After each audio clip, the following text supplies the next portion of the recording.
الحل الممكن والمقبول، والذي لا يجب أن يستعدي دول الجوار التي لن تتنازل عن مكتسباتها من الأراضي والثروات، لأن المنطقة الكردية أيضا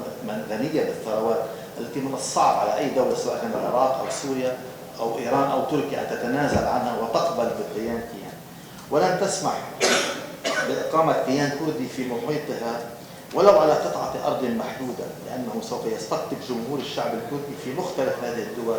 للمطالبة بحل مماثل. وهذا ما حصل حين تطور مفهوم الإدارة الذاتية في شمال العراق لدى رئيس الإدارة الكردية وزعيم الحزب الديمقراطي الكردستاني مسعود البارزاني إلى إعلان الرغبة بالاستقلال عن العراق وإجراء الاستفتاء الشعبي على تنفيذه وتحقيقه رغم الصعوبات والمعوقات الإقليمية وحتى الدولية التي خذلت السيد مسعود البارزاني ودفعته إلى الاستقالة والانكفاء. يجب أن نفهم الحالة الإقليمية والدولية ونفهم إلى أي مدى متعاونة أو متجاوبة مع طموحاتنا سواء كنا عرب أو كرد أو كائنا ما كنا، لأن الهيمنة الدولية حقيقة مهيمنة ومسيطرة وقادرة على التلاعب بكافة يعني أشكال الصراع سواء كانت سلميا أو حتى مسلحا.